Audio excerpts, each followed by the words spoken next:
L'info écho avec Capital. On commence ce flash par le chiffre du jour. 500 000 €, c'est le montant des dépenses imprévues consenties par la présidence de la République afin d'adapter son fonctionnement pendant la crise sanitaire. Selon un rapport parlementaire, la majeure partie de cette somme a été consacrée au déploiement des mesures de protection sanitaire ainsi qu'aux moyens de travail à distance. De son côté, l'Assemblée nationale a enregistré un surcoût de 460 000 €, en partie affecté à l'achat d'un stock de masques pour les députés ainsi que pour les personnels de l'institution.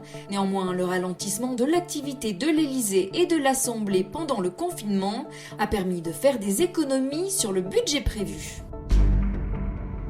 L'info pratique Capital concerne l'encadrement des loyers dans la capitale. À Paris, les loyers sont à nouveau encadrés depuis 2019.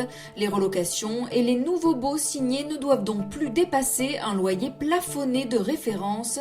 De nouveaux plafonds entreront en vigueur le 1er juillet prochain. Pour rappel, les loyers de référence sont fixés en fonction de plusieurs critères, comme le nombre de pièces ou la date de construction.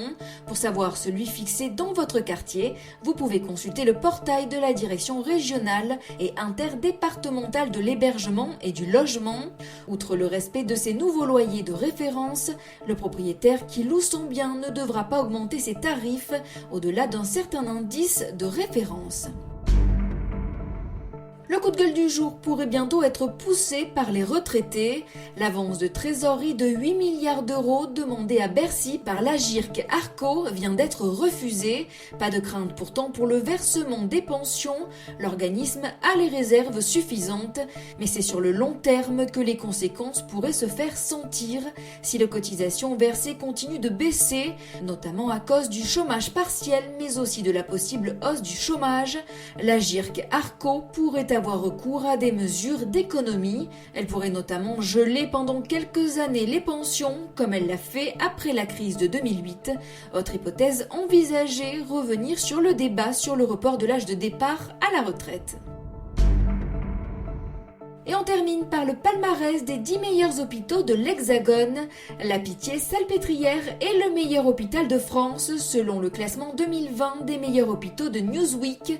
Cette classification est basée sur 3 éléments: les recommandations d'experts médicaux, les résultats d'enquête auprès des patients et enfin les principaux indicateurs de performance médicale. Le deuxième meilleur hôpital de l'Hexagone est le groupe hospitalier Pellegrin de Bordeaux. Sur la 3e marche du podium figure l'hôpital Claude Huriez de Lille, suivent en 4e, 5e et 6e position l'hôpital Lyon-Sud, l'hôpital Paris-Saint-Joseph et l'hôpital européen Georges Pompidou à Paris. L'hôpital Purpan de Toulouse est en 7e position, devant l'hôpital de Haute-Pierre de Strasbourg, la polyclinique Santé Atlantique de Saint-Herblain et enfin l'hôpital Hôtel-Dieu de Nantes. C'était l'info écho avec Capital.